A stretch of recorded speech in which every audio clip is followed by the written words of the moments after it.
Good morning आशीष, दो सवाल पूछूंगा आपसे, मतलब एक सवाल पूछूंगा आपसे यहाँ पे। वो एआई रैली का कोलैप्स होना, उसमें आप एक जो आशा की किरण ढूंढ रहे थे, मैं भी ढूंढ रहा था आशीष, यकीन आप हाँ नहीं वो आशा की किरण है, मैं भी ढूंढ आज तो सेंटिमेंट्स हावी रहेंगे, बिल्कुल है। और नहीं है, हम मात खा गए बस इस क्रूड से आशीष, इस सुबह की स्ट्राइक से। अदरवाइज मैं आपसे एक चीज पूछता हूँ Ashish, you know which is the worst index so far since first strike, 27 फरवरी को स्ट्राइक हुआ था। दुनिया का सबसे वर्स्ट इंडेक्स पता है कौन सा आशीष? बताइए, गेस करिए। दुनिया का सबसे वर्स्ट इंडेक्स, हॉर्मास बैठो यार, निफ्टी बैंक। दुनिया का सबसे वर्स्ट इंडेक्स कौन है जब से वॉर शुरू हुआ है? Nifty bank. Nifty bank it's 9.9। Nifty bank आ गया, बच गया, रिप्लाई आ गया। Nifty bank 9.97%। लेकिन टेक्निकल्स में हम डाइवर्जेंसेस को पढ़ते हैं, है ना, कि क्या गिरते गिरते उछल रहा है और क्या चलते चलते गिर रहा है। And you know last week का सबसे वर्ल्ड का बेस्ट इंडेक्स कौन था आशीष, मालूम है आपको? लास्ट वीक का since 1 June, it's Nifty bank, 1.59% up. तो डाइवर्जेंसेस थे, ये जो आप कोऑर्डिनेटेड एफर्ट्स की बात कर रहे थे उसका एक इम्पैक्ट था। निफ्टी बैंक ने 20 डेमा के ऊपर क्लोज दिया था। हम सुबह अगर कहीं मात खा रहे हैं तो इट्स ओनली ऑन क्रूड। मैं तो खैर रणनीति को लेता हूं यहां पर, इस चीज से बाहर निकलते मैं इस चीज को आपको फैक्ट्स एंड फिगर्स के साथ 8 बजे प्रूव करके दिखाऊंगा। देखिए, लास्ट सेशन में हमारे इंडेक्स की बोथ निफ्टी बैंक की एक उपलब्धि थी। हमने एक बड़े इवेंट के बीच में, आशीष ने जिसको एक कोऑर्डिनेटेड एफर्ट का अगर आप देखें एक नाम दिया, हमने क्या किया, हमने निफ्टी पर 23,300 को वायलेट नहीं किया। फर्स्ट हाफ का लो वही था जो हमारा बात थी बेस 1, 23,331। निफ्टी बैंक ने 20 डेमा के ऊपर क्लोज दिया, तो डाइवर्जेंसेस थे, अच्छा था बाजार। लेकिन आज हमें इस बड़े ग्लोबल कोलैप्स को, मेरे लिए महत्वपूर्ण बात यह है कि मैं अपनी कमेंट्री में कल भी कह रहा था, अभी भी कह रहा हूं कि हमें क्रूड के फ्रंट पे एक राहत थी और वो शायद हम एंजॉय करते, बट अब वो नहीं है एज ऑफ नाउ। स्टैट्स लेके आइए। पहली बात तो यह है कि एफआईएस इस डाउनसाइड को प्ले करने के लिए फुली प्रिपेयर्ड है। उनकी कैश में सेलिंग, डीआईएस का बाय था फिगर 9134 करोड़ का, लगभग थोड़ा कैश था बाजार में। इंडेक्स एफआईएस ने अगर आप देखें अभी भी शॉर्ट किया, लेकिन शॉर्ट करने के क्रम में जो तीव्रता थी, जो पेस था, वो काफी कम था। और लास्ट सेशन की फिगर्स जो थी वो थी आशीष लगभग 470 करोड़ रुपए की, जिसमें करीब 2200 कॉन्ट्रैक्ट लॉन्ग काट लिए, 925 कॉन्ट्रैक्ट मात्र शॉर्ट किए। और एक बात और अच्छी है कि उनकी तरफ से लगभग 80,000 कॉल शॉर्ट थी, तो लगभग 44,000 पुट भी शॉर्ट थी, स्टॉक फ्यूचर्स में बाइंग थी। तो स्टैट्स अगर आप देखें बहुत खराब से रीजनेबल हो रहे थे, ठीक हो रहे थे। अगर आप देखें हमारे पास पुट राइटर्स अभी भी अगर आप देखें तो 23,300 पे अलाइन थे, और बैंक निफ्टी के लिए 54,000 पे बहुत स्ट्रॉन्ग पुट राइटर्स अलाइन थे। बट एफआईएस ने करीब करीब 2.67 लाख का अपना नेट शॉर्ट होल्ड करते हैं इस वक्त, यानी they are fully prepare to place this down side. अब लेके आइए लेवल्स टू वॉच।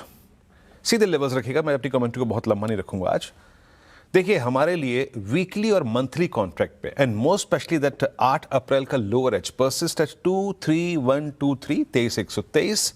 लेकिन इस गैप डाउन को देखते हुए 23,000 की put on weekly and both monthly 92 lakh का आउटस्टैंडिंग है होल्ड करती है। ये बड़ा क्रिटिकल होगा। अब सीधे लेवल्स लेके आइए डॉक्टर साहब, सीधे लेवल्स लेके आइए। अब पिरामिड्स दिखाने का मतलब भी कोई नहीं है यहाँ पर, क्योंकि ये गैप डाउन बहुत बड़ा है। बेस 1 आशीष दैट्स 23067, 23,067, और करीब करीब 22,966। ये हमारी आज की लोअर एज है, धुरी है। अगर हम इसको होल्ड करते हैं अगेंस्ट ऑल ऑड्स, मैं फिर कह रहा हूं, अगर हम इसे होल्ड करते हैं तो निफ्टी रेंज बाउंड हो जाएगा between this base and between 23,300, 23,350, इसके बीच में, इस 300 पॉइंट के बीच में हम रेंज बाउंड हो जाएंगे। RS1 को मैंने अभी भी बहुत दूर रखा है।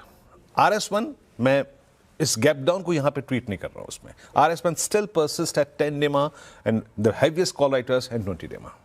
हमारी चीजें ठीक तभी होंगी जब हम RS1 को बाइसेक्ट करेंगे, तब कोई शॉर्ट कवरिंग आएगी, तब स्कोप बनेगा ऊपर RS2 का। बट एज ऑफ नाउ वो आज पिक्चर में नहीं है। हमारा सरोकार है बेस 1 पे। बट इन सब सर्कमस्टेंसेस में अगर आप क्रूड को देखते हुए और सिंक होते हैं और हम वायलेट करते हैं आशीष दैट 22973, देन हमारी जो नई ट्रैजेक्टरी खुल जाएगी नीचे की, वो 250 पॉइंट, दैट्स 22909, 834 एंड 766। सो मेरा कहना यह है कि इस ग्लोबल सेल ऑफ के बाद, अगर गैप डाउन के बाद शॉर्ट का मौका मिले तो नहीं, उसको ट्रीट नहीं करना है। थोड़ा देर बैठिए, अ reversal is quite possible. But हाँ, अगर 22,973 वायलेट होता है तो हम ग्रेजुअली डिक्लाइन करेंगे टुवर्ड्स 22,766।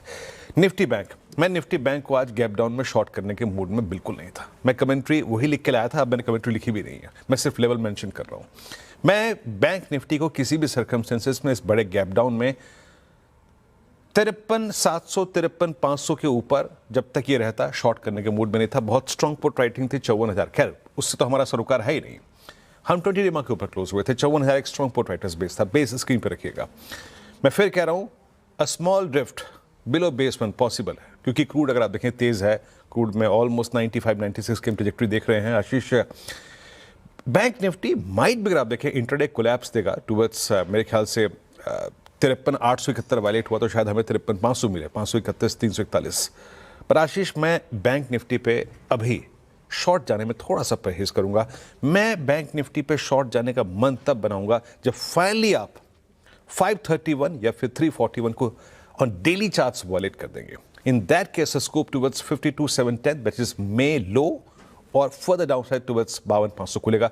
लेकिन अभी आशीष मैं बैंक निफ्टी पर 53,500 और 53,700 के ऊपर अगर ये रहे तो शॉर्ट करने से परहेज करूंगा।